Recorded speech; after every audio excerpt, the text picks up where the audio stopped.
Et salut à tous, j'espère que vous allez bien. Aujourd'hui on va parler package score, on va parler optimisation de médias. Alors prenez votre petite tasse de café comme d'habitude, installez-vous, on est parti.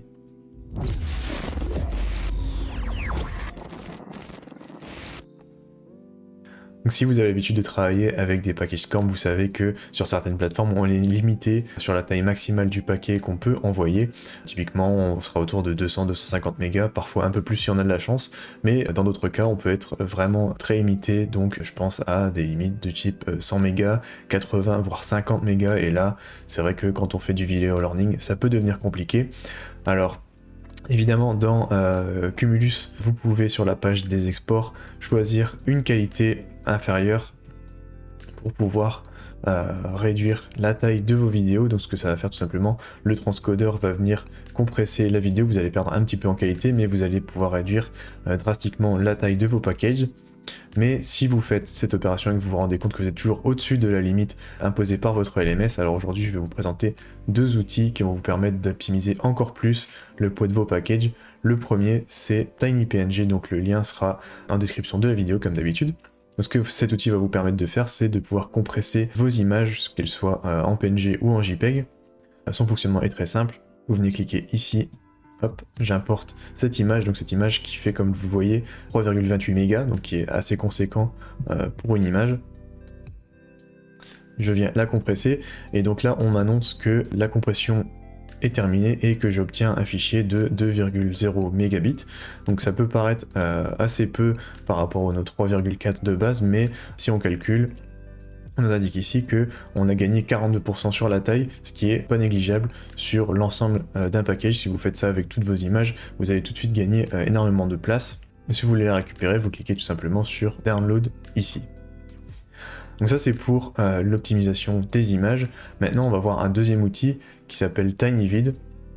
Pareil, le lien sera en description de la vidéo. Cette fois-ci, c'est pas une plateforme en ligne, c'est un logiciel, donc il va falloir télécharger tout simplement en cliquant ici.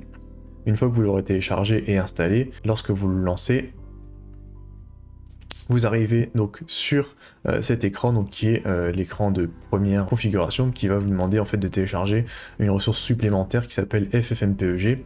Alors FFmpeg, très rapidement, c'est un logiciel open source qui est très utilisé dans le monde professionnel pour justement la compression et l'optimisation des fichiers vidéo. Donc rien à craindre, c'est un logiciel tout à fait reconnu et sécurisé. Donc je viens cliquer sur téléchargement.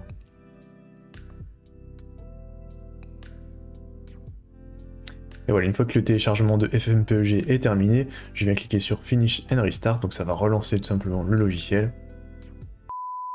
Et on se retrouve 3 semaines plus tard, le logiciel est ouvert.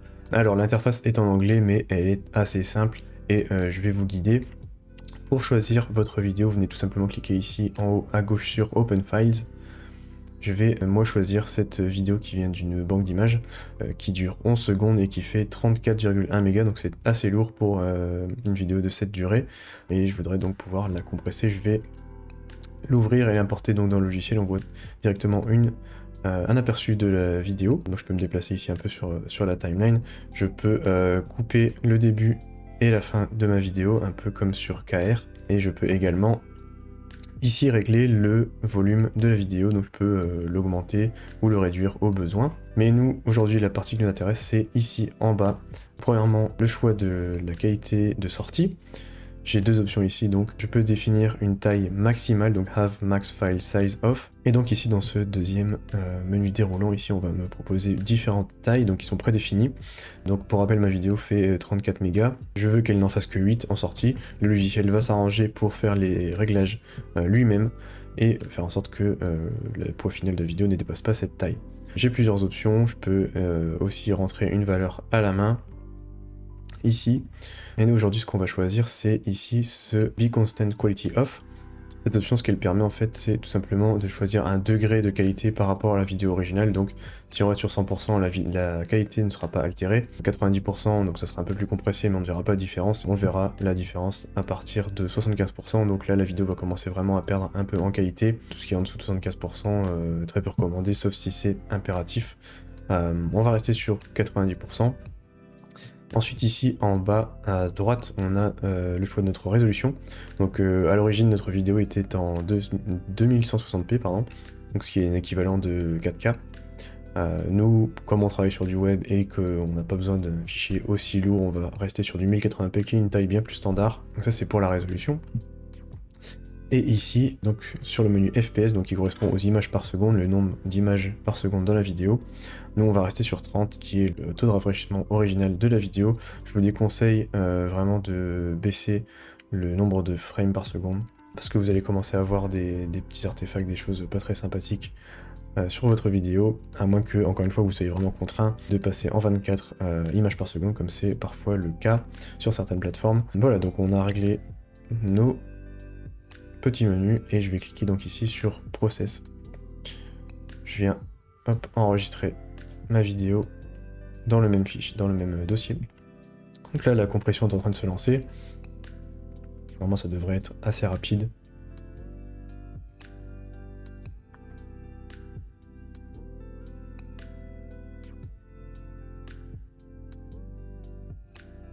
Voilà, donc c'est terminé.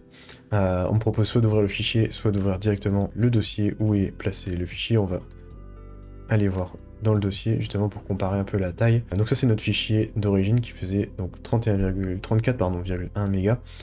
Et ici notre nouveau fichier qui fait 2,64 mégas.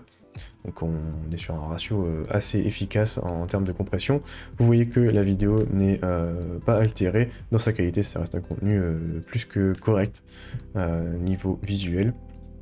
Voilà, c'est tout pour aujourd'hui, j'espère que cette vidéo vous aura plu. Si c'est le cas, n'hésitez pas à laisser un pouce bleu et à vous abonner à la chaîne. Et si vous voulez faire passer vos formations digitales à un tout autre niveau, je vous invite à découvrir Cumulus, le lien est dans la description de la vidéo. Je vous dis à très bientôt pour un nouveau numéro, salut!